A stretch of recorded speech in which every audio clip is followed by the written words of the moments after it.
Happy New Year to you. It's been a long time. I think Boxing Day was our last after-match chat. But we've carried on like we left off. You've got to be happy with tonight's performance, haven't you? Yeah, really happy. First half, I mean, other than the first 3 or 4 minutes where I thought we were playing Brazil at one point in the first 3 or 4 minutes, we couldn't get the ball. But after that, the lads have been dead good first half. It should have been more than it was at half time. But then second half, they had a little spell in for 10 minutes where we didn't get all of the game properly and forced us to make a sub really. And but yeah, really good result. I suppose with that, it's good to see. I'll say we haven't had a game since Boxing Day, but we've done tons of work. It's nice when we get a result and a performance like that to kind of, you think it's been worthwhile, and all the extra time like management team, players and yourselves, people at the club who've put in to help us get 2 friendlies on, make sure that we trained over Christmas, getting the facility open. It kind of becomes worthwhile when you come back and have your first game as it was. The pitch wasn't the best with the weather we've had, but we played some good stuff on it. And I think that's fair to say the night was fairly comfortable, wasn't it? I think it was fairly comfortable, yeah. But I mean, they did have that spell in the second half where we couldn't seem to get going again for whatever reason. But we sorted that out, and yeah, no, it was fine. But I mean, the pitch obviously it's a bit heavy. It's going to be with all the snow and stuff we've had, but it was all right still. I'm happy enough with that. I mean, we played on worse, and I'm sure we'll play on worse on Saturday. So we'll need to be ready for it.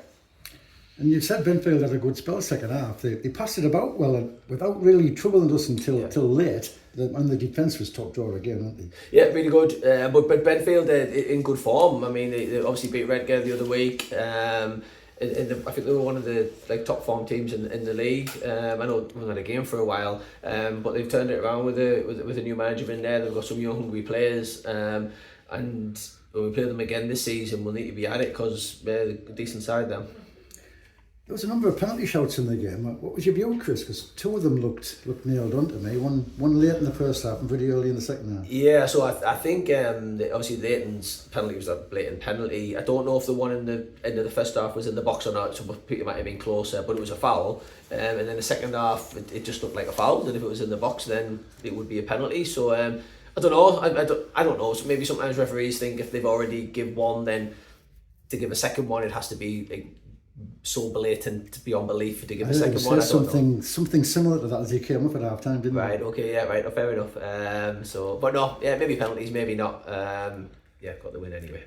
Ashton got his first goal for our club to celebrate his call up to the England under-18s. Yeah. It's good times for that, isn't it? Oh, brilliant. I chuffed the bits for him because obviously he's been with us for quite a while and a little bit obviously on and off last season. But he's kind of committed to sticking out this year with us, and we obviously talk to each other all the time, so we know where we are with regards game time and other opportunities where he's playing with his college and obviously with England now, and the under-18s team he plays for on the weekend too. So we try to manage that well for him because obviously dead talented player, always trains really well for us, and I just chuffed a bit. There's nice moments like that when he gets that goal, and he was dead happy, and I know his family were here tonight as well, and good for him. We brought a couple of kids on later on, Chris. They're probably names I should know, but can you tell us something about them? So Finley's from the under-18s. He came on sub in the Durham Challenge Cup game earlier in the year as well. Again, comes training with us now and again. And then there's a couple of bits of Benry's hamstring was a little bit tight tonight, so there was no need to risk him. And then obviously Kira Banks away. With work, Pricey away, so this opportunity came up, and it's nice to have players like that who could be registered with a few teams that you can call upon. And then Charlie did some pre-season with us last season, played the Towel earlier in the year, and again just someone who we can call on to kind of come along and help, and they come train with us now and again, so they're familiar with the lads. The next question was going to ask about the players who were missing tonight, but you've already answered that. But Andre's still not back. Everybody thought he would be involved again by now. Yeah, so Andre's he's going to have to go and see someone else for his foot injury because it's not healing the way it should be. So he needs to go and see someone Thursday and get some more information about how we move forward with it. I'm proper gutted for him because he's. I don't know. I feel sorry for him. He's missing out on these games, and he's desperate to be part of the team and help. And he's always coming to training, and he's at the matches all the time still. So hopefully we'll have some positive news Thursday. But ideally he would have been back by now. Yeah.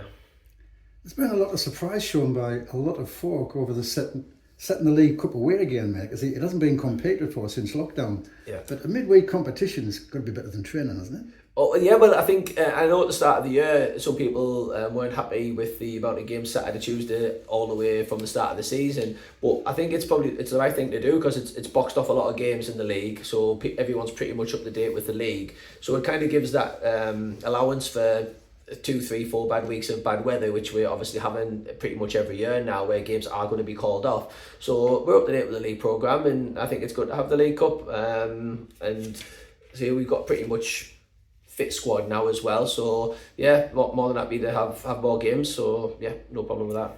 And we put Jack Wilkes on the transfer list since I last spoke to you. Yeah. I mean, it's understandable that Jack's far too good to be sat on the bench, isn't he? Yeah, no, he is. He is, but there's lots of reasons for that as well. And I think I have a responsibility to the club with regards to wages and budget, and I've got a responsibility to Jack to make sure that we're respecting him. And all I can say with that is Jack's just been absolutely spot on. Like, he's communicated dead well with us.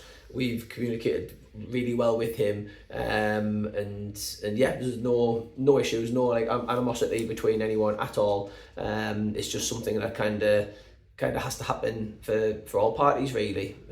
So yeah, we'll see how it pans out. It's Whitley Bay away on Saturday, mate. It's a tough sounding game, but I'm guessing they'll be rolling out the red carpet for Prof Will, because he's like royalty up there, isn't he? Oh yeah. I don't think the pitch will not be like the Wembley pitch Prof played on. I know that on Saturday. So no, I went up to watch him over Christmas against West Auckland. So I saw how they played then, and it'll be a tough match. The pitch will be brutal, but that's not a negative, by the way. That's just how it is, and we need to be ready to play on it, and hopefully keep the good run going. Thanks for that, Chris. All right, thank you. Well done tonight. Cheers, man. thank you. Thanks.